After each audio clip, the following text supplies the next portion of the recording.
Protect Rare Act, HR 6094, is providing realistic opportunity to equal and comparable treatments for rare.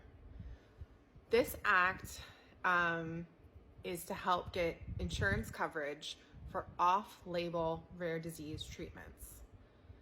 There are two sentences that are added that define rare disease and rare disease medication coverage. So at this point in time, if you went with an off-label medication to Medicaid, Medicare, they would deny it right off the bat. When they define this new legislation for rare disease patients will get off-label drugs through the door. It doesn't mean that you're not going to go through prior authorization or utilization review. We all have to do that, but it's like the common ground like everybody else. Cancer did this a couple years ago, and they have a book. It's called a compendia of all the cancer treatments, different combinations that they have clinical guidelines on. So for rare disease, there are 7,000 patients. There's no way we can do a compendium for that many patients. But the step above that is clinical guidelines. So the new definition to have off-label rare disease drugs covered would be an existing condition, a rare disease condition, 200,000 or less, that has clinical guidelines and 2 peer review articles.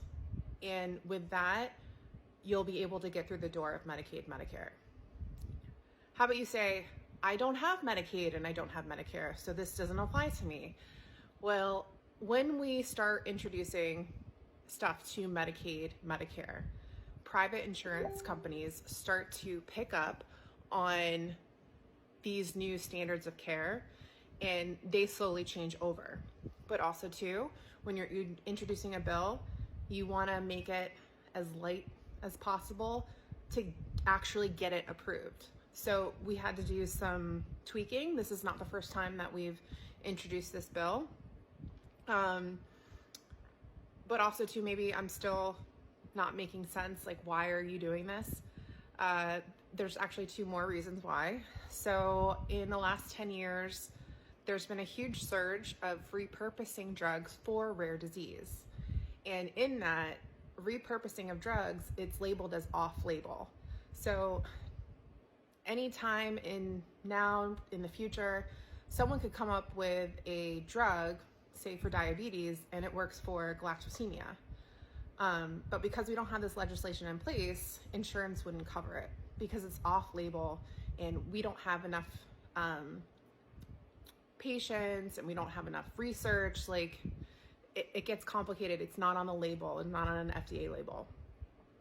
So repurposing of drugs has been a huge benefit for rare disease populations. Thirdly, this is my personal, appeal, is that we've been working really hard at the FDA to get patient engagement and to get this drug through and for FDA to hear us. And we have exhausted every avenue possible. We have worked very, very hard.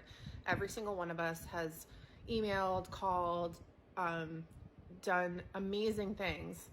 But at the end of the day, we have priority review, and we won't know if FDA approves, maybe not 30 days from now or 6 months from now. That's the timeline. In the meantime, I am just trying to do my due diligence. I am trying to be proactive, and Haystack has always told me the first problem is getting through the FDA. The second problem is always insurance. And I've been working on this bill probably since the start of the HEART Act, but the HEART Act was much further along than this bill. So that's why it's taken a little time to kind of pick up, and our priorities have been different. Last year and the year before that, the drug trial and the HEART Act were very, very important for the stages that we're at.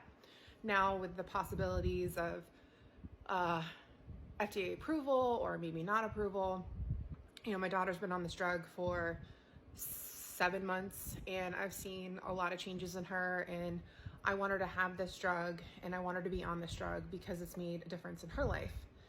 So that leaves me with like, what are all the outcomes that I have to prepare for? And one is that it doesn't get FDA approval. What's kind of cool about our drug is that there are other diseases being studied under this drug. So SORD deficiency and diabetic cardiomyopathy. And diabetic cardiomyopathy is a much more common prevalent condition. And they have more patients and a larger drug trial population.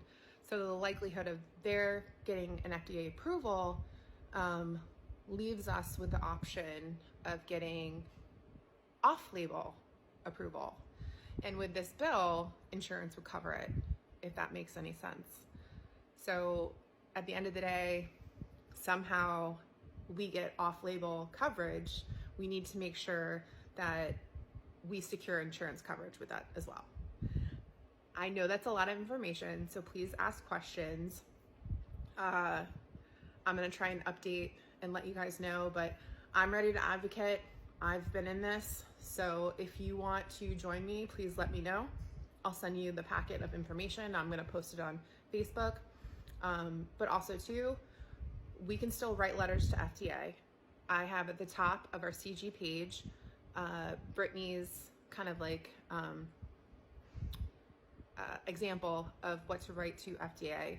So we have a couple months where if you have time and you follow that format, send your letters into FDA. But please let me know if you want to participate in the HR 6094 Protect Rare Act.